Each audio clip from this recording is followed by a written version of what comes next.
Bonsoir à toutes et à tous et merci vraiment d'être très nombreux. Merci Agnès d'avoir répondu favorablement à ma sollicitation.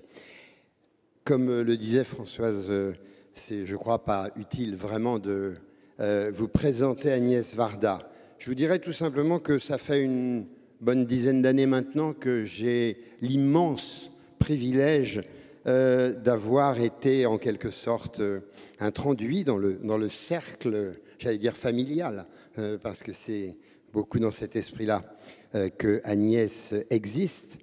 Et j'ai eu la chance, l'opportunité, par les activités différentes que je fais, d'accompagner Agnès dans son travail. Elle m'a donné cette opportunité et je mesure ô combien cela est précieux.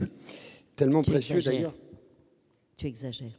Non, je n'exagère pas. Tu sais bien d'ailleurs, et c'est là où je voulais en venir, c'est tellement précieux que quand je parle de toi, je dis que tu es un trésor national, car je crois que tu es exactement cela. Alors, tout d'abord, commençons par là. Ton plus vieux souvenir, ici, au musée de l'Orangerie, est-ce que tu te le rappelles? Quoi, la première fois? La première fois. C'était la première fois. Je ne peux pas me rappeler. Il y a longtemps, parce que j'avais ce désir de connaître l'art, très jeune. Et donc, dans la dernière année, on faisait 2 bachots autrefois. Un premier bachot et le deuxième, philo ou maths. Et dans la deuxième année où je faisais le deuxième bachot, je me suis déjà inscrite à l'école du Louvre. Oui. Tellement j'étais pressée, je croyais que j'allais apprendre et comprendre l'art dès qu'on m'en parlerait.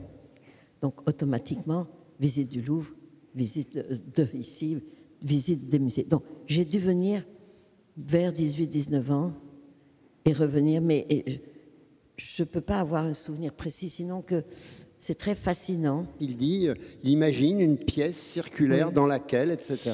Il parle même d'aquarium fleuri. Moi, j'ai un rapport de très particulier, c'est-à-dire je voudrais déjà m'en souvenir quand je le regarde. Et donc, je me souviens de sentiments contradictoires comme ça, mais certainement que c'était d'une grande beauté, que ça ne sera pas changé. Et alors, l'artiste multicasquette que tu es, puisque on va en parler sans faire toute ta biographie, parce que là, on serait très très tard, mais photographe, cinéaste, vidéaste, des qualifications que toi tu réunis sous l'intitulé finalement d'artiste cinéaste, comme tu aimes le dire. Ma question, d'abord comme cela, tu as jamais eu l'occasion de filmer les nymphéas, ici même? Ah non. Non. D'accord. Non, mais j'ai eu l'occasion de les voir. J'ai essayé d'en voir partout où je pouvais aller. Et évidemment, au MoMA, à New York, il y a quelques nymphéas magnifiques. Et il n'y a pas très longtemps, j'étais à Chicago. J'ai eu le plaisir de voir plusieurs meules. Chaque fois qu'il y a plusieurs œuvres du même artiste, ça fait comprendre ou regarder ou aimer ça. Et j'aime beaucoup l'idée de la répétition. Que Monet peint tant de fois le nymphéas, c'est tant de fois son jardin et son petit pont, tant de fois des meules.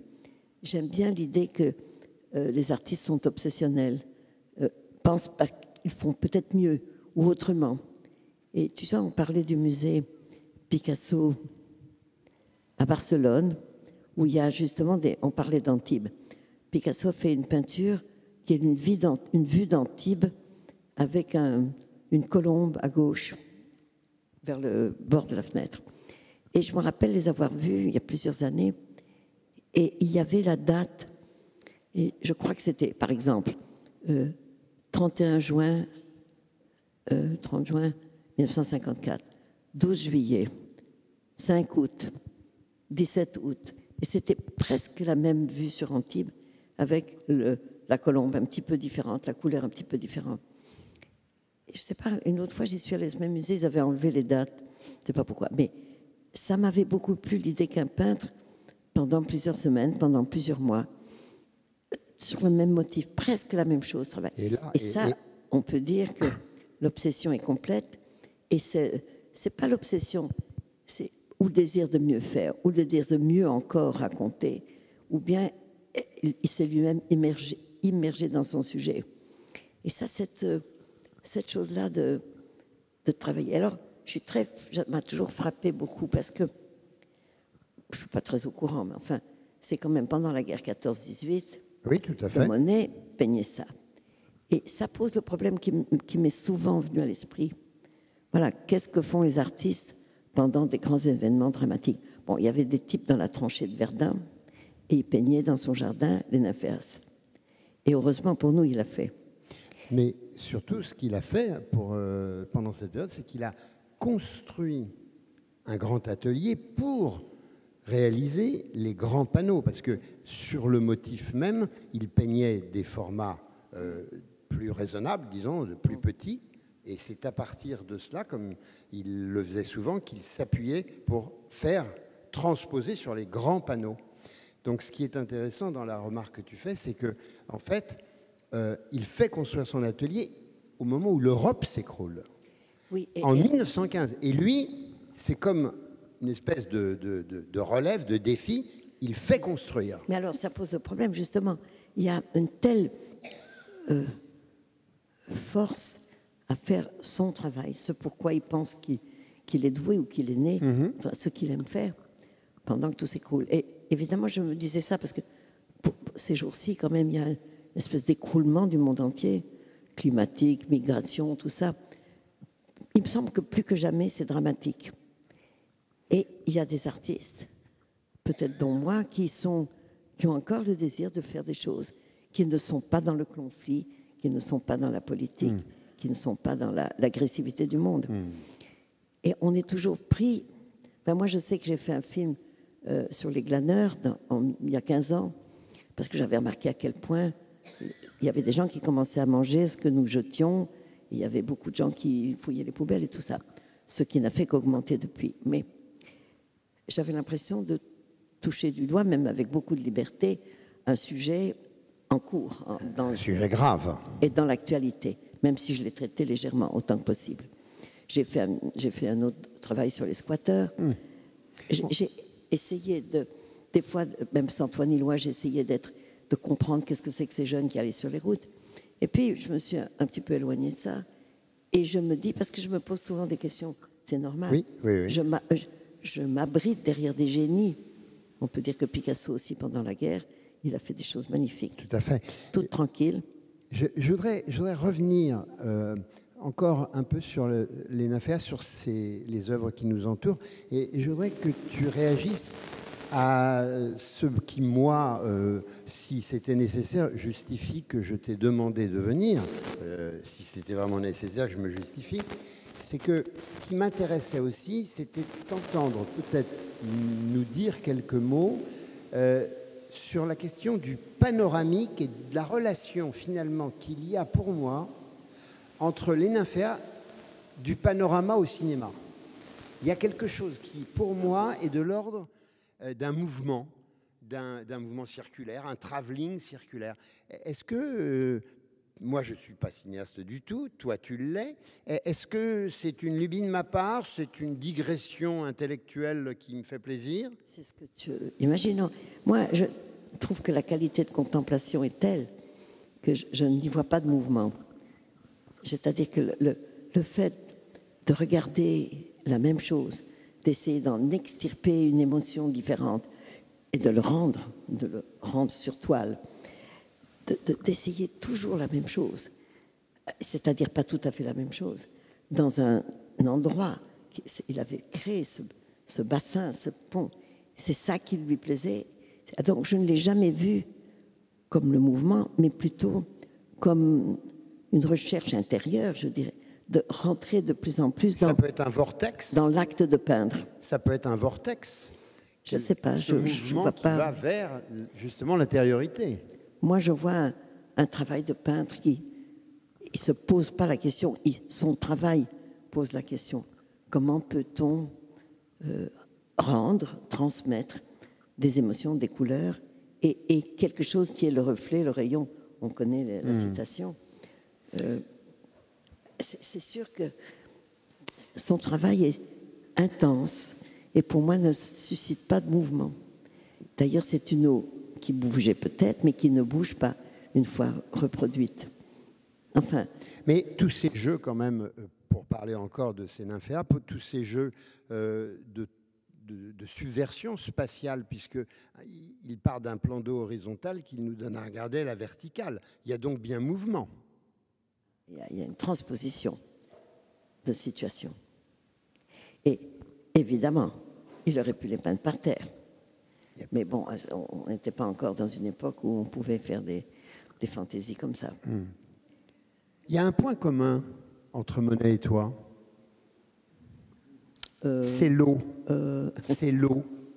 Oui, mais c'est un point commun, très important. Attends, c'est très important pour Monet, pour le moins. Et toi, ça s'appelle quand même les plages d'Agnès. Oui, mais moi, c'est l'eau de la mer. Mais oui. C'est d'ailleurs, c'est pas l'eau de la mer en tant que sport, ski, bateau, tout ça. Ça ne m'intéresse pas, même pas natation. C'est d'être au bord de la mer, au bord de la plage, là où se joignent le ciel, la mer et la terre, sous forme de sable. C'est-à-dire d'être juste avec les trois éléments.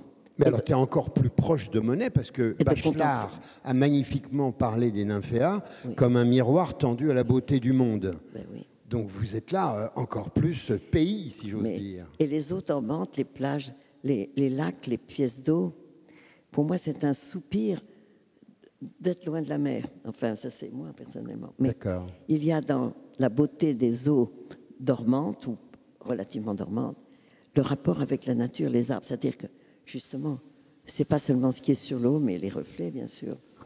Et j'étais, pour tout dire, il y a 2 jours, à un endroit qui me touche infiniment, il y a les étangs d'Ixelles à Bruxelles. Et en ce moment, il y avait, on est obligé de penser à Monet, il y avait des feuilles mortes qui étaient au fond, et puis des feuilles par-dessus. Et voilà. Et j'ai fait quelques photographies, je pourrais presque te les montrer, de reflets des arbres qui étaient là.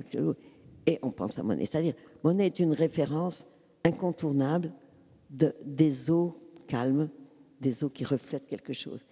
Évidemment, ça ne veut pas dire qu'on copie quand on fait une image ou une photographie. Bien sûr.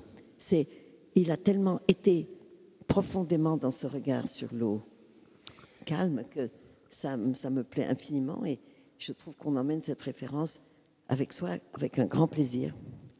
Je voudrais que tu nous éclaires sur ton rapport aux beaux-arts, précisément, parce que quand on regarde ton œuvre, on n'en finirait pas, de prendre ici et là des références, des citations. Alors on pourrait parler de cette photo que tu fais de toi-même devant un certain tableau de Gentile Bellini à Venise, le miracle de la croix au pont Saint-Laurent, avec justement cette coiffure qui te signe, on pourrait presque dire.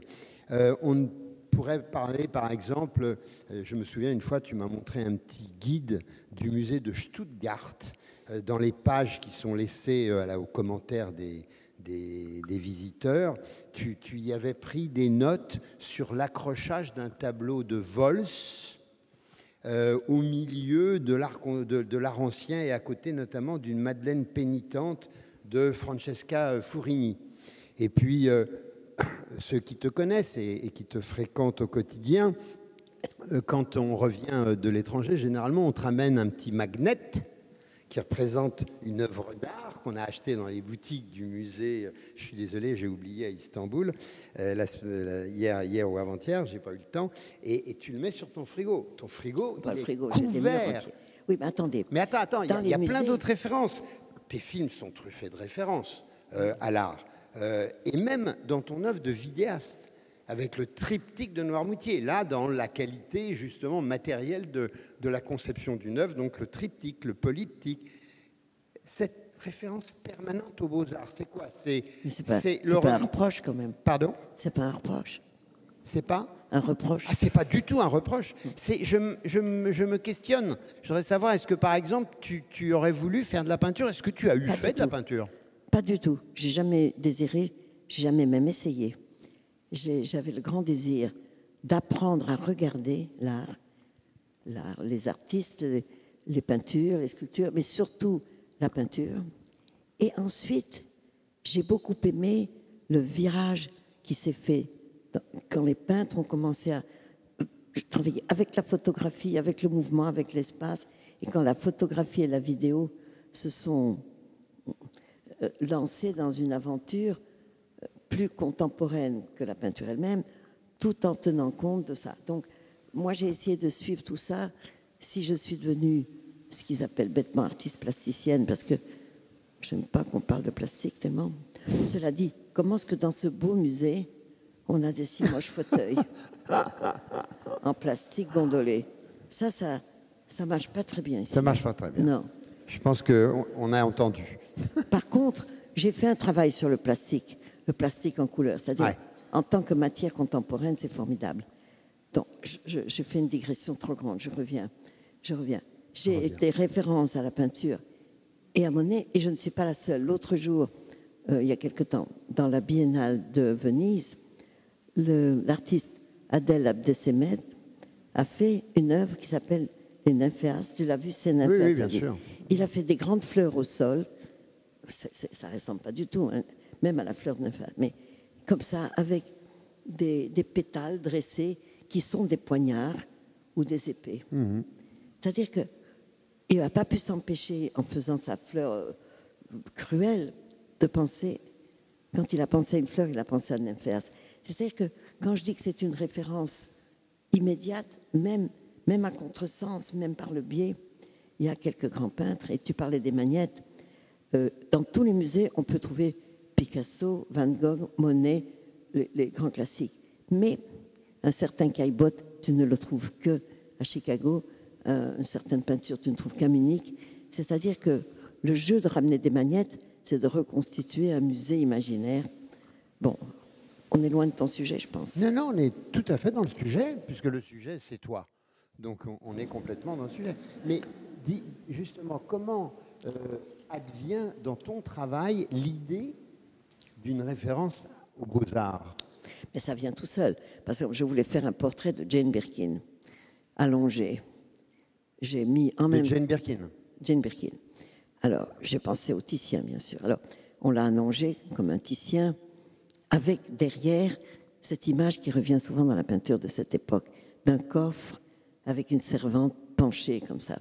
Ça m'a toujours intriguée. Est-ce que c'était l'endroit où il y avait les trésors, les habits de la dame? Et pourquoi il y a toujours cette servante? Elle apparaît dans 4 ou 5 peintures au moins, de l'école de Fontainebleau, de tout ça. Bon, alors on a mis une servante penchée sur un... Et puis après, j'ai pensé à la Maya, vestida desnuda. Alors après, j'ai demandé à Jane d'être allongée nue, toujours avec les références. C'est-à-dire que les références se bousculent et arrivent avec une grande liberté, se substituent une époque à une autre, un peintre à un autre. À un moment, elle ressemble à un Werner parce qu'elle lit du Louise Labbé, ou bien comme ça. Mais c'est parce que je trouve que on doit se permettre que l'imagination vagabonde, pas forcément dans l'invention, dans des choses qu'on a vues, qu'on a retenues, qu'on aime. Et j'ai un peu tendance à faire marabout, bout de ficelle, selle de cheval, cheval de course. C'est-à-dire de me permettre qu'une idée, une image, un mot me fasse bondir ailleurs, revenir, parce que la logique n'est pas la structure même de l'art. C'est-à-dire on peut structurer, mais il y a quelque chose que j'aime bien qui dit Ben, c'est qu'il faut qu'il y ait un peu de désordre. Et ce désordre est nourri aussi en désordre parce que la mémoire retient des artistes. Mais moi, c'est pas un bon exemple parce que je connais pas bien les dates, les choses. Je continue à feuilleter énormément les livres d'art que j'adore. Parce que, vous savez, quand j'étais à l'école du Louvre, il y a bien longtemps, les livres d'art étaient en noir et blanc. Et le premier documentaire d'Alain Resnais sur Van Gogh était en noir et blanc. C'est incroyable qu'on feuilletait la peinture italienne en noir et blanc. Mais en fait, justement, quand tout à l'heure je te demandais si tu avais jamais eu une sorte de propension à vouloir peindre et que tu as répondu très clairement que non, j'ai quand même un peu le sentiment que tu as pratiqué la peinture. Que j'ai quoi? Que tu l'as pratiqué la peinture. Jamais. Mais pourtant, tu viens de dire que tu étais intéressé par cette idée du noir et blanc. Il me semble bien me souvenir que tu m'as dit que quand tu étais photographe, tu avais restauré des photos avec un pinceau. Oh bah, tu rigoles. Ah bah oui, mais moi je vais chercher loin. Ça s'appelle la repique. J'ai fait un apprentissage où ils étaient d'ailleurs pas gentils, chez des photographes qui étaient les spécialistes du musée Rodin et se vendaient dans le musée, parce que les gens ne faisaient pas des photographies eux-mêmes, des photos cartonnées qui représentaient les œuvres de Rodin. Donc ils les tiraient dans leur labo et mon apprentissage a été qu'ils m'ont dit que je devais repiquer. Repiquer, c'est remplir les petits trous, les petits points, les gouttes que le bain a loupé. Donc on prend un peu de salive sur un petit pinceau, un petit peu de peinture grise et je remplissais les petites taches du tirage. Tu vois que tu fais de la peinture, là? Tu as du culot, hein? Pas vraiment. Tu as du culot, hein? C'est le béaba, mais bon, non, c'en est un, non? Zéro. Bon, zéro pointé, je l'admets. Dégoûté à tout jamais, non. Mais j'ai pas envie de peindre, j'ai envie de représenter par le cinéma et par la photographie et par la vidéo et par les installations ce que je crois pouvoir comme ça concentrer, rassembler. Je ne sais pas ce que c'est des pulsions qu'on suit, qu'on écoute. alors, je te retourne une question que tu te... Ah ben moi je suis là pour poser les questions. Hein. Donc je te retourne une question que tu te poses à toi-même dans une petite plaquette, je crois que c'est dans les plages d'Agnès. Tu écris toi-même « Comment et pourquoi ai-je commencé à écrire un scénario et à envisager de faire un film ?» S'agissant de parler, non c'est plus que les plages, c'est que tu fais un peu un comeback en arrière, s'agissant de parler de ce fameux film très important qui s'appelle La Pointe courte de 1954. Et la question que tu te poses, c'est est-ce que tu as trouvé enfin la réponse? Point. Non, parce que... Non mais j'espérais que tu allais nous donner le scoop de la réponse enfin. Non, parce que j'étais photographe, je travaillais d'ailleurs pour Jean Vilar, le Festival d'Avignon, le Théâtre National Populaire, Gérard Philippe, tous les acteurs. Et puis, je n'allais pas au cinéma, c'est pour ça que c'est mystérieux. Je suis entourée. Tu n'allais pas au cinéma? Non. À 25 ans, j'avais peut-être vu 7 ou 8 films depuis que j'étais née. Je n'étais pas du tout cinéphile. J'allais au théâtre à cause des gens de théâtre que je fréquentais. Je lisais beaucoup, je voyais beaucoup d'art. Je n'allais pas au cinéma. Voilà. Je n'ai pas été élevée par des parents donc qui allaient au cinéma. Ce qui fait que je ne comprends pas. Je vais te relire ma question. Pourquoi à un moment je me suis dit, je crois que je me suis dit que les photos étaient un peu muettes et que donc peut-être on pourrait créer une façon de façon à les animer. C'est devenu un scénario que j'ai écrit dans ma cour toute seule et je me suis dit, je l'ai dit ça, que ce serait comme un poème qu'on met dans un tiroir, point final. Et puis des jeunes gens qui me connaissaient, et un type qui s'appelle Villard de Bois dit « Mais pourquoi tu n'essayes pas de le faire ?» Et tout d'un coup, c'est pas qu'on va essayer, on le fait. On était 6 ou 7 et on a fait ce film en blanc et noir qui était la pellicule normale à l'époque. À propos de pellicule et de couleur, je voudrais signaler que quand j'ai fait mon premier film en couleur, c'est-à-dire Le Bonheur, en 1964... dont tu viens de réaliser une restauration. Oui, qui est juste en ce moment dans un petit cinéma. Bon. Mais, alors, si quelque chose m'a inspiré, on pourrait dire c'est les impressionnistes. C'est-à-dire que j'ai tourné en Île-de-France, en été, et j'ai cherché, évidemment, des blondeurs, des lumières. Et quelquefois, dans un petit paysage, les gens descendaient. Il y avait des petits points rouges, comme par hasard. Et puis, quand on était aux étangs de Mency, j'ai filmé l'eau. Et puis, il y avait des douceurs, des frémissements des herbes douces et des arbres. Et je pensais tout le temps, pas du tout, je vais copier, mais je peux me laisser inspirer par le sentiment de bonheur que donnent les peintures des impressionnistes. Et que ce soit les autres ou Monet, c'est quand même bonheur, c'est vraiment du bonheur. Très bien. Et est-ce que, pour répondre à la question que tu te poses, comment et pourquoi ai-je commencé à écrire un scénario, est-ce que c'est pas tout simplement parce que tu aimes raconter des histoires? Oui, mais j'aurais pu me mettre à écrire à ce moment-là. J'ai pas eu envie d'écrire. Tu as fait, tu as écrit un scénario. J'ai écrit tous mes scénarios, j'ai écrit tous mes dialogues. J'ai pas eu envie d'écrire un livre, sauf un livre concernant mon travail. Concernant ton travail. Mais pas un roman, pas une pièce de théâtre, non. Parce que chaque fois... Parce que je suis limitée. Parce que chaque fois que tu penses à une histoire, tu vois des images peut-être aussi, non? Je pense pas à une histoire. En général, quand je pense à un film, c'est plutôt à une structure de film. Et puis, quelque chose rentre dedans après.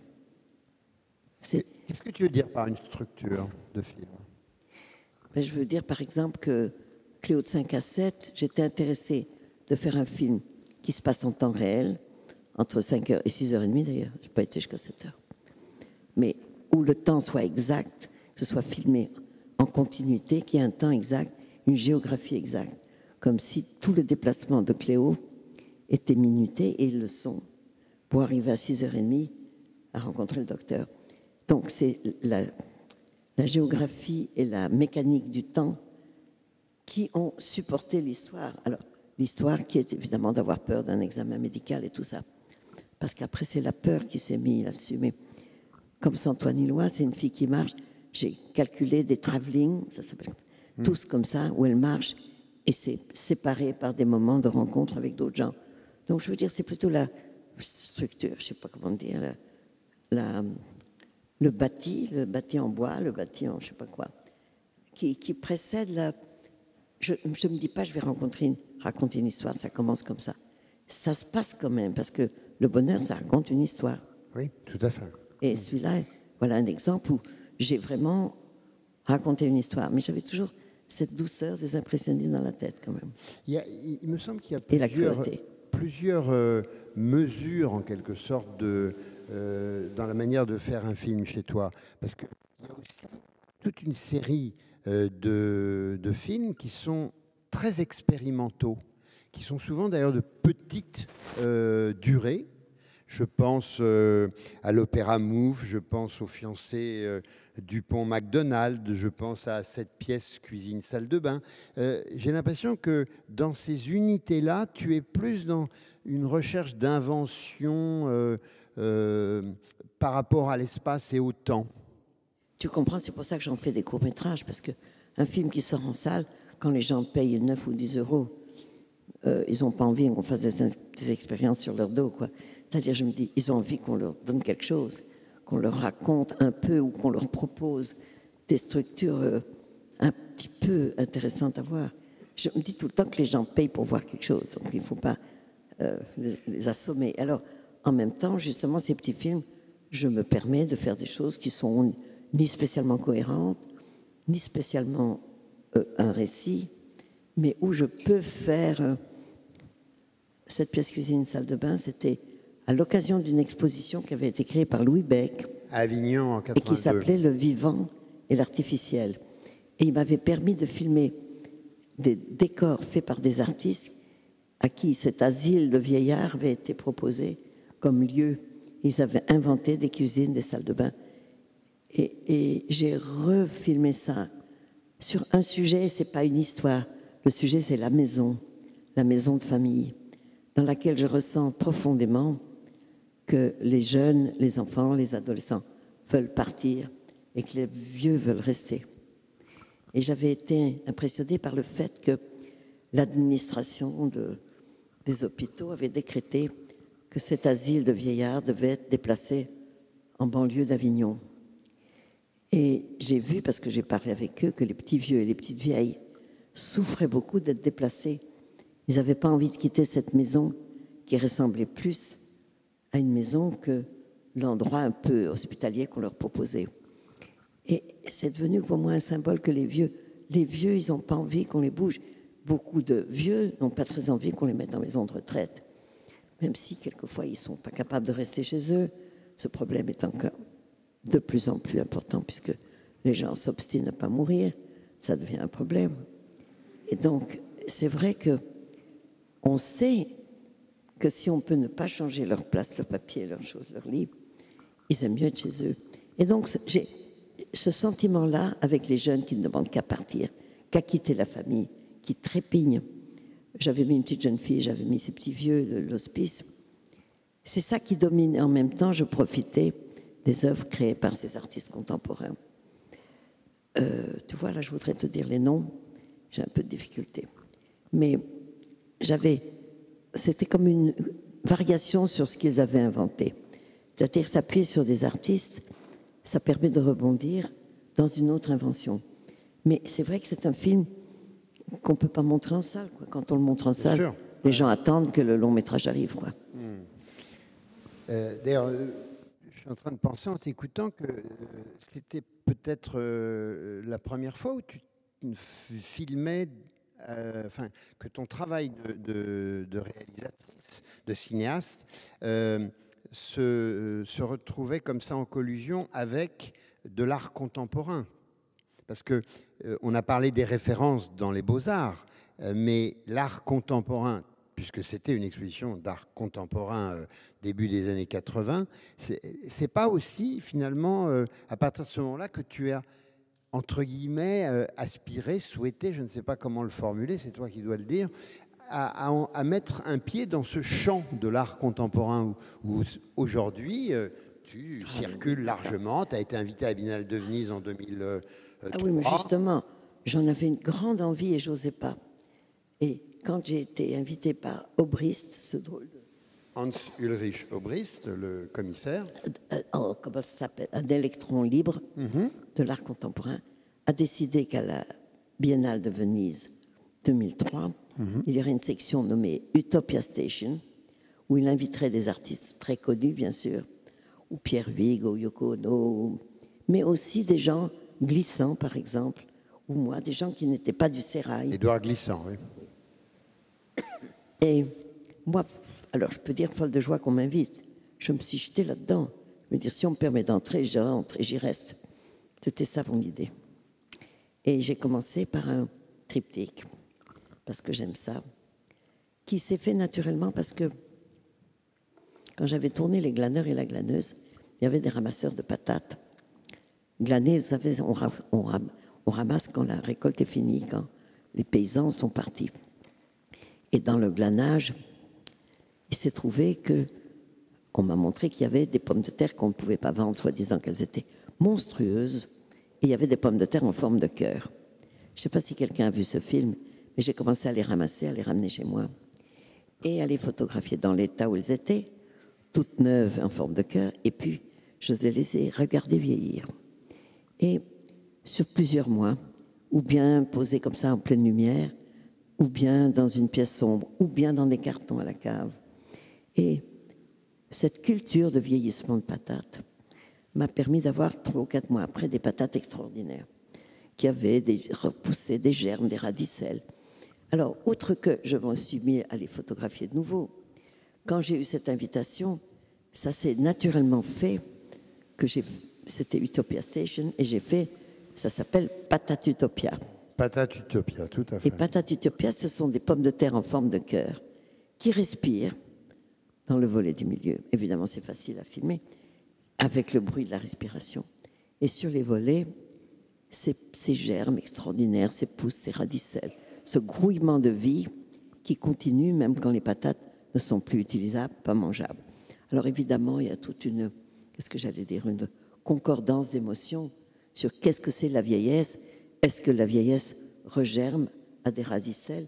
Est-ce que quand on n'est plus utile, on n'est pas encore vivant? Je le dis un peu grossièrement, mais je pensais ça aussi. Et ce grand triptyque était montré comme un triptyque un peu plié. Et il y avait un tapis au sol, il y avait 700 kilos de patates qui fermaient le triptyque pour être bien d'aplomb. Et j'ai adoré faire ça. J'étais contente qu'on m'invite. Oui, c'était là que ça... Alors, le costume de patate. Alors, je ne sais pas, est-ce que quelqu'un m'a vu en costume de patate à Venise? 1 ou 2 personnes. C'est parce que voilà, j'ai beaucoup aimé le cirque quand j'étais jeune. J'allais pas au cinéma, mais j'allais au cirque. Et quand on allait hors de Paris, ou même dans Paris, mais surtout hors de Paris, les gens de cirque arrivaient dans un village et pour faire venir les gens dans l'après-midi, ils faisaient la parade.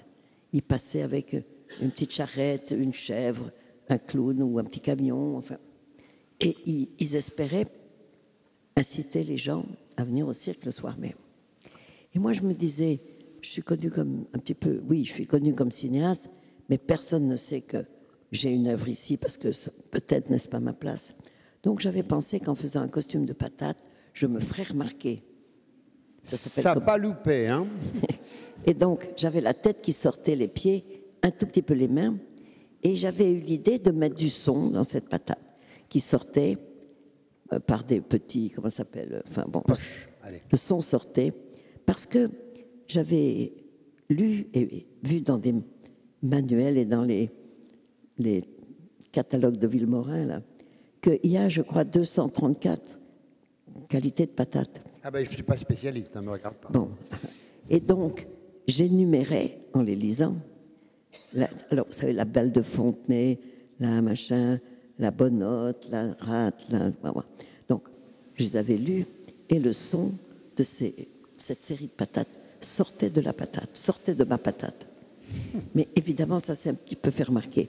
Mais je n'osais pas dire, venez voir mon œuvre. Alors, ils se demandaient ce que je faisais, je ne suis pas sûre que ça les a incités à venir. Je ne suis pas sûre que, d'une façon publicitaire, je ne suis pas sûre que j'ai réussi bon coup. Oui, mais enfin, tu avais trouvé un moyen très médiatique de te faire repérer, comme tu l'as dit toi-même. Et ça a marché, du moins pour moi. Ça, c'est sûr. Patate médiatique, tu veux dire? Patate médiatique, tout à fait. Pour parler de cette relation aux pommes de terre, évidemment, là, on pense, tu l'as dit tout à l'heure, aux glaneurs et aux glaneux, enfin, les glaneurs et les glaneuses. Et c'est vrai qu'il y a quand même quelque chose, moi, qui m'a toujours fasciné et qui continue de me fasciner chez toi, c'est cette attention permanente que tu as à l'autre, mais peut-être encore plus aux petites gens. Quand je dis petites gens, ce n'est pas du tout négatif dans ma tête. C'est simplement parce que si je reviens par exemple à la petite note que tu avais mise dans ton guide du musée de Stuttgart, tu m'as raconté toi-même que tu as eu une longue discussion avec la gardienne sur l'accrochage du Vols par rapport au tableau italien. Pas avec le conservateur, avec la gardienne. Et tu as tout le temps cette propension à aller vers les gens pour aller chercher quelque chose de très simple chez eux. Mais parce qu'il y a des gens qui ont des métiers qui m'attirent justement. Où tu parles des gardiens, mais par exemple, j'adore les facteurs. Les facteurs qui sont un extraordinaire lien social, à tel point que à Paris, vous savez, ils mettent tout dans les boîtes aux lettres en tout cas. Et nous, on a obtenu qu'ils sonnent et on leur dit bonjour. Et ils sont d'accord de sonner. Et ils attendent un tout petit peu, on rentre, on leur serre la main, on leur sert un café. Et tu dis, c'est pas les petites gens, mais des gens simples. Des gens simples qui ont des métiers simples et qui ont des rapports simples aussi si on les propose. Je dois dire que dans les films que j'ai faits, j'ai filmé des pêcheurs, des paysans, des glaneurs, des petits marchands de la rue Daguerre. Je n'ai jamais eu envie de raconter un drame bourgeois dans un appartement bourgeois. Je n'ai pas envie de le filmer, ça ne m'inspire pas du tout. Je vais peut-être aller dîner chez des amis parce que je n'ai pas que des clochards comme amis. Est-ce que c'est un engagement politique? Non, c'est un goût naturel, qui est forcément un goût, entre guillemets, de gauche. C'est-à-dire que j'aime bien dans les foules qu'on appelle populaires, dans les marchés, j'aime beaucoup voir les gens. J'ai fait rigoler tout le monde parce que j'allais souvent dans la banlieue d'Avignon, un restaurant qui s'appelle le Flunch. Ce sont des restaurants populaires, très peu chers, aussi peu chers que les McDo, mais on sert de la nourriture. Il y a beaucoup de légumes. Et oui, mais je ne sais pas si vous connaissez, c'est particulier par rapport aux autres catégories de même genre. Et j'y allais le samedi ou le dimanche.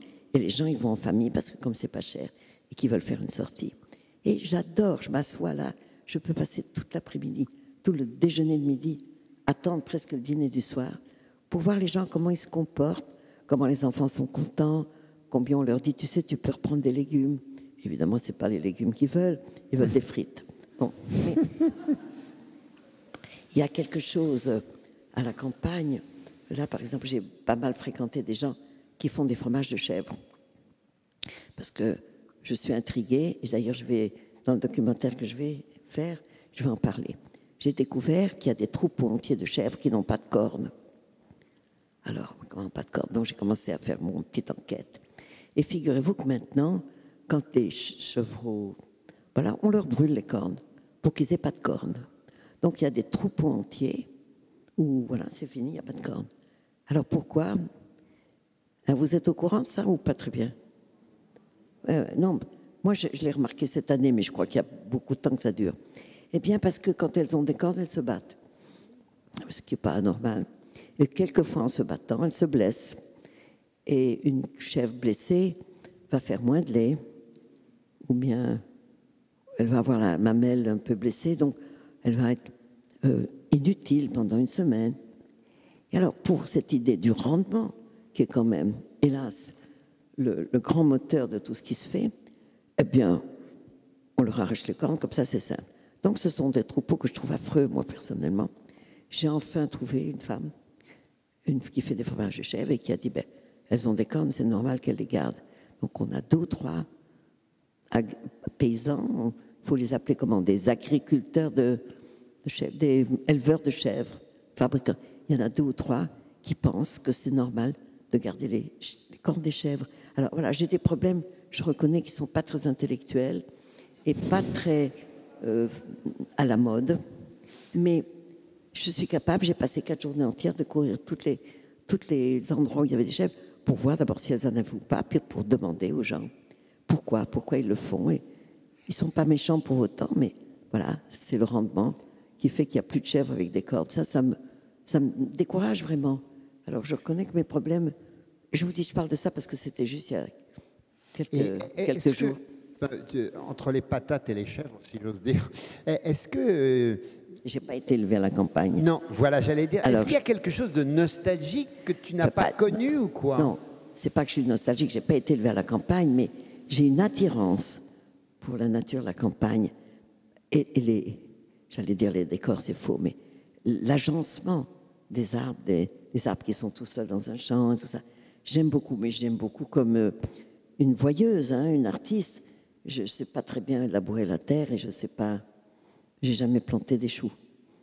Oui, parce que finalement, tu es quelqu'un de la ville. Tu nous as donné un film magnifique sur la rue où tu habites depuis plus de 50 ans, plus de 60 maintenant, je crois, hein, sur la rue Daguerre, le fameux daguerréotype. Et en fait, tu n'es pas quelqu'un de la campagne, mais tu vis dans un village. Ah oui, ça c'est un peu vrai, que la rue Daguerre et les rues adjacentes, pour les gens qui sont restés là longtemps, c'est amusant. Ça s'abîme un peu récemment. Je trouve que c'était resté très, très village jusqu'il n'y avait pas longtemps.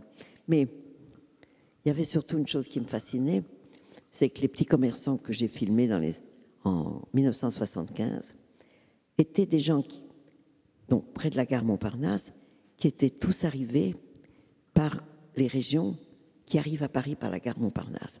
Donc le Maine, la Bretagne, tu vois, la Vendée, le Mans, tout ça. Et j'ai été vérifiée à la gare du Nord aussi, et j'ai vu que les gens qui ont des boutiques, souvent, sont des paysans ou des gens de la campagne qui sont arrivés par le Nord. Ça m'a fait rire. Et ils avaient une chose aussi, ils travaillaient en couple. Alors le boucher coupait la viande, la bouchère faisait les comptes, la boulangère, le boulanger, voilà, le coiffeur, la coiffeuse, etc. Et ces couples ont disparu. C'est ça qui a changé. Il y a toujours des boulangeries, il y a toujours des bouchers, mais ce sont des employés. Je n'ai plus jamais vu un couple travailler ensemble dans des boutiques. Et ça, bon, c'est juste une petite remarque. Pas de nostalgie là-dedans, un petit peu. Bah, non, il n'y a pas. Non, un constat. Un constat, ça m'intéresse parce que comme je les ai filmés il y a 40 ans, oui. Ça a un petit peu changé, c'est un peu normal. Mais il y a surtout qu'il n'y a plus l'idée qu'ils étaient venus gagner leur argent à Paris, et en général, ils repartaient dans leur campagne quand ils prenaient leur retraite, qu'ils s'étaient tous rencontrés dans des bals. Moi, ça m'a sidéré. Et qu'ils trouvaient tout à fait normal que la femme soit une petite main. Par exemple, il y en avait une qui avait fait des études dans la haute couture, mais c'était lui qui coupait, elle faisait les ourlets. Les femmes de commerce, elles acceptaient toujours. À la bouchère, je disais, mais vous ne voulez pas couper vous-même la viande? Ah non, c'est lui. Alors que moi, j'avais une amie qui était bouchère, qui avait dit, je m'y mets. Mais les observations de la vie sociale, rue Daguerre ou ailleurs, m'intéressent beaucoup. Et c'est vrai aussi que j'ai pas envie, je ne suis pas capable peut-être non plus de faire des gros films à gros budget, avec beaucoup d'effets spéciaux, avec des acteurs très connus. Même si j'ai fait tourner quelques bons acteurs, ça n'était pas dans des projets somptueux. Et j'ai jamais peut-être été capable de ramasser assez d'argent pour faire un film un peu plus cher que d'habitude. Et je peux dire que même à mon âge, tout ce que je fais, j'ai de la difficulté à trouver l'argent, parce que je ne représente pas du tout une valeur de cinéma. Il y a quelque chose que je voudrais aborder très simplement, c'est que par rapport justement à cette attention dont je parlais tout à l'heure à l'autre, un peu à la surprise de certaines personnes, tu t'es mis à travailler, enfin tu es en train de travailler, si j'ai bien en tête les choses, avec une figure qui est arrivée dans le monde de l'image, peut-être plus, je t'ai mis de l'eau, hein, dans le monde de l'image, qui est une figure qui fonctionne beaucoup sur le mode un peu du spectaculaire, par l'agrandissement de ces images sur des façades qu'on voit dans le monde entier. C'est un photographe, il s'appelle J.R. Je pense que beaucoup d'entre nous connaissent J.R. C'est une figure très connue. Dans les milieux chics de l'art, ils ne le connaissent pas. Alors, qui connaît J.R.? Oh bah, J.R., tu vois, il y a quand même du monde. Un peu. Un petit quart, même non, pas. C'est celui qui fait des photos dans les favelas avec des yeux pour un peu attirer comme ça. Et c'est vrai que ça a un peu surpris dans le monde de l'art, puisque tu es dans ce monde de l'art aussi, l'art contemporain, disons, celui où était Monet dans le temps passé, mais il était contemporain de son époque. C'est finalement de te retrouver avec lui, toi plutôt dans cette cible d'intimité qui te caractérise, lui dans le monumental et le gigantesque. Donc, qu'est-ce qui t'a intéressé dans le comportement, dans l'attitude de J.R.? J'ai fait un film documentaire à Los Angeles en 1980 qui s'appelait Murmure, où j'avais été approcher tous les muralistes de l'époque. J'avais photographié toutes les immenses murals parce que ça me plaisait l'idée de la galerie pour tout le monde, la galerie gratuite. Que quand les gens dessinent ou peignent sur un mur de village ou n'importe où, ben, tout le monde peut le voir sans aller dans un musée payé. Et ça m'a beaucoup plu cette idée. Et il fait ça quand même depuis longtemps. Cela dit, il gagne de l'argent parce qu'il a un galeriste qui vend des œuvres plus petites et il n'est pas à plaindre. Mais il a le désir que j'ai avec lui d'aller voir des gens. Alors tu disais les gens de peu, j'aime pas beaucoup ça, mais des gens simples qui sont dans des villages et qui ne sont pas particulièrement intéressés par l'art contemporain, mais par leur propre image. Vous voyez bien que tous les gens font des photos avec leur petit téléphone et des selfies, puisque se photographient eux-mêmes. Les gens aiment bien être représentés. Et donc, si on leur propose, écoutez, est-ce que vous permettez que je vous mette sur 3 étages? Ben, j'en ai jamais vu un qui dit non. Donc, moi, j'ai eu un peu la mission de les aborder, de parler avec eux, d'écouter ce qu'ils ont à dire, de voir si, comme j'ai fait dans les documentaires, s'ils ont quelque chose à raconter qui me touche ou qui est intéressant à transmettre ou qui est particulier. Et en même temps, je fais des photographies, JR en fait. Et après, dans son petit camion photographique, il a un camion dans lequel il y a un labo et qui permet de faire des photomatons où les photographies sortent énormes. Dans son camion, on fait des tirages en bande et ensuite, on met sur un mur la dame ou le monsieur. Enfin, c'est le projet. Et on a, pour le moment, fait une expérience intéressante dans un petit village qui s'appelle Rayanne. C'est entre Apt et Fort-Calquier, hors de la route un peu. Et ce village, moi, j'avais été, avec JR, repérer les murs, parce que ça compte. Et donc, on est arrivé avec notre camion photographique. On a proposé aux gens de se faire tirer le portrait. Et ils rentrent dans une cabine comme un photomaton, mais la photo ressort en 80 cm sur 1 mètre. Ils la sortent eux-mêmes et ils la collent eux-mêmes. On leur propose de la coller eux-mêmes. Il y a aussi des colleurs pour les aider. Et le projet, c'est de coller tous les gens du village sur ce mur. Donc ça a pris toute la journée. Et à la fin de la journée, il y en avait à peu près 180, tous les uns à côté des autres, collés comme ça, avec un truc, c'est un papier d'affiche qui ne tient pas très bien, une colle normale, je crois, une colle à l'eau. Et c'était notre désir et notre plaisir de proposer ce truc. Alors, évidemment gratuit, c'est pas pour une marque, c'est pas Interville, c'est pas le Tour de France. On leur dit c'est juste une journée. Si ça vous plaît de vivre ensemble, on se met sur le mur. Et c'est intéressant parce que les gens se sont passionnés pour cette entreprise, cette aventure. Alors ils venaient, moi je parlais avec eux quelquefois. Il y en a qui ont dit des choses très intéressantes. Quelqu'un qui a dit ah, c'est important pour moi parce que je me vois là et j'existe. Bon. Est-ce qu'il faut être sur un mur pour exister? Je ne sais pas, mais je veux dire, il y a eu des gens qui ont eu des réactions de dire tiens, je n'avais jamais regardé tellement ma voisine et là je la vois parce qu'elle est en image. Bon, donc le rôle de qu'est-ce que c'est l'image? Comment est-ce qu'on vit l'image? Comment les gens d'un village vivent leur propre image rassemblée sur un mur? Bon, c'est une question de sociologue, j'allais dire. Mais JR et moi, on s'amuse beaucoup parce qu'on est de très bonne humeur, par nature les deux, et ensemble, on rit beaucoup. Alors, on essayait de voir qu'est-ce que ça donne, si j'ose dire. Donc, on reprend le tournage là, dans 10 jours. Hein.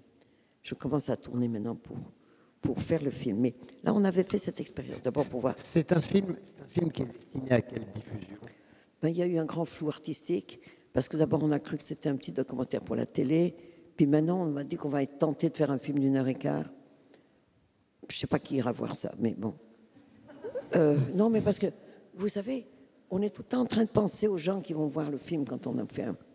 Et c'est d'ailleurs quelque chose qui est très frappant, tu l'as dit à plusieurs reprises, qu'effectivement, cette relation à l'autre dans le travail, à penser, comme tu viens de dire, mais quand je filme... ce qui n'est pas le cas du peintre. Non, aussi, le peintre, il pense à qui va venir le regarder. Comment? Je pense que les peintres pensent aussi à ceux qui vont venir les regarder. Mais moi, souvent, quand je fais un film et quand je fais le montage, je me dis comment X peut comprendre ça ou Y. Je pense beaucoup à la réception de ce que je fais. Et là, je me dis que les gens, tous les fans des réseaux sociaux qui adorent JR, ils iront peut-être le voir pour JR. Et puis ceux qui aiment mes films se poseront la question, qu'est-ce qu'elle fait avec ce type? Qu'est-ce qu'elle fait avec JR? Et alors, moi, je vais te poser une question parce que le temps tourne et puis on va laisser peut-être la salle te poser une ou deux questions si c'est le cas. Mais je voudrais juste te demander, parce que pour te connaître de manière assez familière et te voir vivre dans ce monde qui est le tien au sein de ce que j'appelais tout à l'heure ta famille, entre guillemets, puisque c'est très effectivement familial. Tu as créé avec Jacques Demy cette boîte de prod, et ta fille qui travaille. C'est vraiment un univers. Qu'est-ce qui fait courir Agnès Varda? Oui, je ferais bien de m'arrêter si tu dis ça, parce que, oui. Mais je ne sais pas, parce que je me dis que je vais ralentir, je me dis que je vais arrêter. J'ai quelquefois peur de prendre la place des jeunes qui veulent faire des films, trouver des cinémas et tout ça. Mais c'est un tel plaisir, alors, d'inventer, de créer. C'est un tel plaisir de filmer des gens, de parler avec eux. Dans la salle de montage, de se dire que à ce moment-là, il est très bien. À ce moment-là, elle a fait un joli petit geste. Et puis, tout d'un coup, on a filmé des arbres. Et j'ai filmé quelques oliviers qui étaient très beaux. Et l'idée de reproduire avec des formes personnelles, un peu originales, la beauté du monde, qui est quand même, pour moi, qui surnage l'horreur du monde, qui est présente dans mon esprit, mais pas dans mon œil. Et c'est ce plaisir qui te donne cette énergie permanente dont je suis jaloux. C'est pas de l'énergie, pourquoi tu dis que croyais faire des choses, j'ai l'impression d'être sédentaire. Non. Mais non, mais j'ai fait aussi, j'ai la chance d'être aimée et d'être invitée. Alors, c'est difficile de dire non à tout le monde. Alors, j'ai été invitée à Chicago, là, je suis revenue il n'y a pas longtemps, à faire une exposition. Il y avait 3 belles salles. Ça me plaît d'aller montrer les choses. Alors, Julia, qui m'insiste, que tu connais Julia Fabry, elle est partie en avance, elle a commencé à accrocher tout. Et là, il y a un musée, XL. Alors, XL, c'est une partie de Bruxelles où je suis née, justement. Je ne suis pas belge, j'adore les Belges, mais je suis née à XL. Et ce musée d'XL, qui a un petit peu une allure année 1930, d'ailleurs, il a l'air d'un musée pour ma naissance, 1928. Ce musée m'invite. Mais c'est un plaisir, c'est un honneur. Comment je vais dire non? Alors au début, quand la Fondation Cartier m'a invitée, je ne touchais pas par terre tellement j'étais contente, parce que j'avais le haut et le bas, j'ai pu faire un tas d'essais. Et puis après, j'ai été invitée à droite à gauche. Qu'est-ce que je dois dire? Non, je suis fatiguée, qu'est-ce que je dis? Des fois, je suis fatiguée, mais je trouve que j'ai tellement de chance. Je suis entourée de gens gentils. On a des problèmes d'argent tout le temps, et tout le temps, on n'arrive pas à mettre ça devant. Je mets toujours devant que quelle chance de faire une chose, quelle chance de trouver un montage qui me plaise, et d'être invitée là à gauche. Alors, je refuse beaucoup de choses. Alors, des fois, on m'invite juste pour montrer des films. Je dis non, mais non, ça va. Je ne suis pas que cinéaste. Alors, ceux qui m'invitent à montrer des films, plus une exposition, ils ont un bonus. Mais ceux qui disent que les films, je dis bon, ben, vous avez qu'à aller en cinémathèque. Finalement, le film de ta filmographie qui est peut-être le plus dans la qualité de l'autoportrait, à t'écouter, je crois que c'est Le Bonheur, parce que tu rayonnes de bonheur. Le bonheur, attends, le bonheur n'est pas gai. Hein, comme on disait dans... Vous savez, il y a ce truc qui parle du bonheur a toujours les yeux tristes. C'est Aragon. Et moi, je disais toujours que le film que j'ai fait, c'est un magnifique fruit d'été, mais dedans, il y a un verre. C'est-à-dire que c'est un bonheur très fragile, très particulier. Est-ce que quelqu'un connaît ce film, Le Bonheur? Oui, oui, oui. Ah ben oui, mais je regarde parce que des fois, j'essaie de savoir avec qui je suis quand même. On va faire un sondage. Et donc, la version restaurée est sortie que pour une semaine. Et on s'est rendu compte, quand on l'a restaurée, combien les couleurs étaient belles, vraiment. Elles l'étaient, mais on s'était habitué, vous savez, à des copies qui dégueulent un peu, qui sont un peu beiges, un peu rosées. Et quand on l'a retrouvée dans sa splendeur, c'est pas un compliment que je me fais, c'est les couleurs qui sont splendides. Et j'ai eu un grand plaisir, je dois dire. Et je me suis retrouvée comme ça. Le plaisir que j'avais eu à l'époque, j'avais demandé, il y avait à l'époque oui, il y avait une série télévisée qui s'appelait Thierry Lafronde. Et le grand gars costaud, qui s'appelait Jean-Claude Drouot, j'avais pensé à lui pour le film. J'avais surtout pensé à lui parce que j'avais vu sur une couverture de match, car il était célèbre, lui, sa femme et ses 2 petits-enfants. Ouh, je me dis, ça c'est un lot qui me plaît. Et si il acceptait de venir en famille? Et sa femme a accepté de venir avec lui, avec les enfants. Elle était mignonne parce qu'elle disait, comme c'est une histoire un petit peu difficile avec une autre femme, j'espère que ça ne va pas nous porter malheur. Et ça n'a pas porté malheur. Bah, ils sont encore mariés, mais il y a longtemps de ça. Et c'était tellement intéressant parce que j'aime faire du documentaire, de faire une fiction, totale fiction, mais d'avoir ce rapport qu'un enfant a avec sa mère, des gestes qu'ils font. Si je peux expliquer à un petit enfant, cours vers ta maman, ou à une maman de dire, prends-le dans tes bras. Mais quand ce sont les vrais, on lui dit, tu veux y aller, il se jette.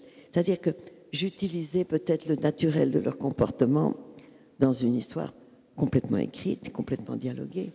Mais même sans Toi ni loi, qui est une fiction, mais il y a une texture documentaire que j'essaie de rattraper. Dans la nature, justement, dans les arbres, dans le sol, dans les graviers, le goudron, le bruissement des feuilles. Ça m'intéresse comme son, comme image. La texture de la vie m'intéresse. Et donc, le cinéma du réel. Oui, mais le cinéma du réel, c'est les documentaires. Moi, je veux le capter dans la sensation. Je ne fais pas que des documentaires. Dans une fiction, tu captes du réel pour faire de la matière, mais c'est quand même de la fiction. Donc, Le Bonheur est une totale fiction, mais j'ai bien aimé les endroits où on était. J'ai surtout aimé parce qu'ils font des pique-niques. Et donc, le tournage, on était en pique-nique toute la journée. On a dû être, sur 6 semaines de tournage, on a dû être pendant 3 semaines dans les bois. J'adorais ça. On servait à manger sur des tables dans les bois, un peu à l'ombre. Tu aimes l'équipe aussi au cinéma, l'idée de l'équipe, non? Ah oui, mais l'équipe en extérieur, c'est plus intéressant qu'en studio. J'ai très peu, je pense, 50 ans de cinéma, j'ai très peu tourné. J'ai fait quelques journées en studio. J'aime le tournage en extérieur, en décor réel, en campagne réelle, parce que ça inspire, parce que ça met... on est dans le monde de l'image, du plaisir de l'image. Alors, j'ai l'air que je suis un peu gâteuse de plaisir, non, parce que c'est quand même difficile, hein, c'est quand même un métier difficile, il faut vérifier ce qu'on veut faire, le demander, l'obtenir des équipes, obtenir l'argent qu'il faut, le matériel qu'il faut. Je me souviens que pour Cléo, je voulais une grue pour le film. Alors, le producteur dit, un jour. Il m'a dit, vous aurez le droit à un jour une grue. Alors, dans le parc Montsouris, j'ai installé la grue pour mon jour de grue. C'est-à-dire qu'il y a des il y a tout ça, il faut faire avec le manque d'argent, les contraintes. Avec la vie. Hein? Avec la vie. Ben, avec les contraintes du budget et le devis qu'il faut tenir. Des gens qui viennent vous dire, attention là, vous dépassez, vous savez, ils sont en heure sup à partir de... Bon. Donc, moi, je rêve d'un cinéma encore plus libre que ça, où tout serait gratuit. J'aimerais bien que les gens aillent dans les salles gratuitement et qu'une subvention qui tombe du ciel nous donne l'argent de tourner. Ça ne se passe pas comme ça. Ça ne se passe pas comme ça. Là, on fait des dossiers, on les envoie au centre du cinéma, aux régions, aux je ne sais pas quoi, aux mécènes. On envoie des dossiers et on passe des examens. Et ça veut dire qu'ils disent non, ils disent oui. Et on dépend de ça. Et j'essaye de ne pas trop mettre ça devant parce que ça brouille le plaisir, hein, quand même, ça. Le plaisir, je crois que c'est quand même le mot le plus important, hein, qui est Ben oui, mais quand même. caractérise ta trajectoire. Mais chaque matin, c'est quand même extraordinaire de se dire que le jour se lève. Je vous l'avais dit, c'est un trésor national. De plus, il est inépuisable. Merci, Je ne vais Agnès pas Varda. durer. Calme-toi, je ne vais pas durer. Merci.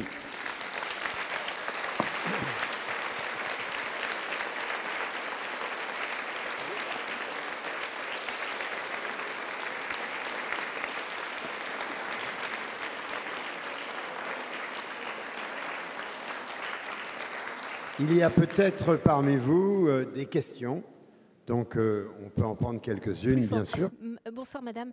Voilà, je sais que vous avez eu la chance d'aller à Cuba dans les années 60, que vous avez réalisé là-bas des photos qui sont enfin, certaines sont, je crois, exposées actuellement là, comment dire, au Centre Pompidou. Alors, je voulais savoir, parce que je sais que le Centre Pompidou vient de... Enfin, vous venez d'en vendre un certain nombre, je crois, de photos. Enfin, le Centre Pompidou vient de les acquérir. Je voulais savoir comment s'était fait le choix. Est-ce que vous avez délibérément conservé certains tirages, j'ai l'impression, qui sont exposés, mais qui n'appartiennent pas à Pompidou, comme ce magnifique portrait de Fidel Castro, là, devant un mur. Et je voulais savoir donc comment s'était fait le choix des conservateurs. Je sais qu'ils voulaient quelque chose d'homogène dans le sujet, peut-être en lien avec l'exposition Vilfredo Flamme. Voilà. Je voulais savoir comment ça se passait. Est-ce que vous conservez certaines photos auxquelles vous êtes très attachés, ou est-ce que vous laissez les conservateurs libres d'acquérir Voilà. Merci. Les conservateurs, les curators, ils font la loi, hein. Alors, moi, j'avais fait des photographies en 1962-63 à Cuba avec l'intention précise d'en faire un film. Je n'étais pas capable toute seule d'emmener une caméra 16, des magasins, des pieds, et j'ai décidé, puisque j'étais invitée là-bas, de faire des photographies avec le but de les refilmer. Donc, Salut les Cubains est fait de ce projet, et ça s'appelle le banc-titre, c'est-à-dire revenu à Paris. On a photographié, on a filmé les photographies que j'avais faites et que j'avais attirées dans mon laboratoire, des petites photos 18-24, des petits tirages 18-24 qui ont été refilmés avec quelquefois des mouvements de caméra et quelquefois un rythme que j'avais décidé. 2 secondes, 1 seconde, 6 images, ce qui fait que le filmage du banc-titre a reconstitué un mouvement qui est je dirais presque un dessin animé. Les images... Bon. Alors, les conservateurs du service et Clément Chéroux est venu chez moi. Il avait entendu parler de ces photographies et il les a regardées. Mais il y en a, je ne sais pas, peut-être 1000. Ben, j'ai ramené beaucoup d'images et ensuite j'ai fait une sélection que j'ai filmée. Et il a choisi lui-même celles qui lui plaisaient, dont des séries. Ceux qui ont vu l'exposition qui est en ce moment au sous-sol, il y a quelquefois des séries, par exemple Benny Moré, le chanteur, il y a une série de 25 ou 30 photographies de lui en train de chanter et danser. Il y a les coupeurs de canne, on voit le paquet de canne qui diminue, des gens qui dansent, etc. Et ils ont eu la bonne idée, avec Karolina Lewandowska, qui sont co-commissaires de cette présentation, alors d'acheter ces petits tirages qu'on appelle des vintage, c'est-à-dire c'est les photographies telles que je les ai faites, tirées moi-même, dans mon petit labo. Il paraît que ça a de la valeur. Et ils les ont choisis et pour les acheter pour leur collection, c'est-à-dire qu'ils n'exposent dans cette salle, la galerie en bas, que les photos de leur collection. Donc ils en ont acheté, je ne sais pas combien, 110, enfin, qu'ils ont choisi. Je n'avais rien à dire, moi, ce n'est pas moi qui ai choisi. Et ce sont ces 110 qu'ils exposent, ou peut-être 100, enfin il y en a 2 ou 3 qu'ils n'ont pas mises. Et ils ont choisi de les mettre au mur de façon dansante, que je trouvais très jolie. J'ai rien à dire, c'est pas mon problème, c'est à eux. Mais ils ont eu l'idée qui m'a beaucoup plu, de garder ces petites images d'origine, qui sont l'origine du film, et un grand écran au fond, où Salut les Cubains est projeté. Plutôt silencieuse, et il y a un banc avec une douche sonore, c'est comme ça que ça s'appelle. Et quand on se met sur le banc, on entend le son du film. Et quand on entre dans l'exposition, c'est presque muet. Bon, voilà. Et c'est entièrement entre leurs mains. Ils ont eu très bon goût, je trouve que c'est très bien exposé, mais ils ont très gentiment toujours dit ce que je voulais vous dire, regardez, mais c'est leur exposition, ces photos maintenant, ces tirages leur appartiennent. Et c'est très bien, comme ça je les ai plus, ça fait de la place. À plusieurs reprises, vous avez abordé l'idée que vous interrogiez sur le fait que l'artiste crée dans un moment où le monde se désagrège. Est-ce que vous pourriez revenir sur cette question ? Oui, c'est une question qui est forcément, en tout cas toujours dans mon esprit, c'est que il y a toujours eu des drames tout le temps, hein. Il y a toujours eu des guerres, des drames, mais en ce moment, il semble qu'il y a une sorte d'accélération de l'horreur et des grands problèmes de population, de température, de migration, de tout ça. Mais vous savez bien, il n'y a pas 50 choses. Ou bien vous dites, écoutez, j'ai une chambre dans ma maison, venez donc, vous, monsieur Syrien, votre femme et vos enfants, serrez-vous, je vais vous loger. Ben, ouais, et puis voilà. Ou bien il faut aller dans une organisation non gouvernementale et aller là-bas pour aider des gens. Ben, une fois que certains d'entre nous le font, ou bien on peut envoyer de l'argent, on peut envoyer des pullovers, on peut envoyer des boîtes de lait concentré, etc. Mais on n'est pas infirmière dans les hôpitaux et la réalité de ce qu'on peut faire, elle est tellement terrible qu'il faut devenir, je ne sais pas, infirmier, transporteur, chauffeur de camion. Mais on est quand même tous extrêmement impressionnés, moi en tout cas, de ce qui se passe. Mais effectivement, à ce moment-là, qui est en ce moment, je me dis, je vais faire avec JR un film sur les images, sur les gens qui sont contents qu'on les représente, qui se font des photos et des selfies toute la journée et qui s'occupent de leur image plus que d'autres choses. J'étais très frappée dans des villages où je suis allée. Les problèmes sont locaux. Ils sont déjà des petits problèmes quelquefois. Et on n'entend pas parler d'autre chose que des problèmes locaux. Je pense qu'ils sont comme tout le monde, qu'ils ouvrent la télévision, qu'ils ont leur lot d'horreur et des images très bien filmées, mais d'horreur. Les journaux télévisés, c'est devenu du cinéma d'horreur, hein, je peux dire. Et que peut-être ils ferment la télévision et après, je ne sais pas quoi, ils regardent des comment ça s'appelle, des téléréalités où les gens se plaignent. Alors, je ne peux pas juger ce qui se passe, mais je suis très impressionnée que, et vous avez raison de remettre ça parce que j'en ai parlé, parce que moi-même, je suis en face de ce dilemme. J'ai même dit, il y a 2 ou 3 cinéastes qui sont partis à Calais, qui ont fait un documentaire sur la réalité de certaines personnes qui avaient voyagé, qui étaient dans des soucis avec leurs enfants. Et ce documentaire a été mis dans les nouvelles, comme tout ce qui est filmé, d'ailleurs très bien filmé en ce moment. Mais bon, j'ai dit en riant à eux l'autre jour, j'aurais dû venir avec vous, mais je veux bien aller avec eux à Calais. Mais on ne va pas changer le problème parce qu'on aura écouté des réfugiés et ils marchent dans la boue. Voilà. Donc c'est très difficile de se dire que ça existe, qu'il faut qu'on le ressente parce que c'est une douleur de ce monde-là.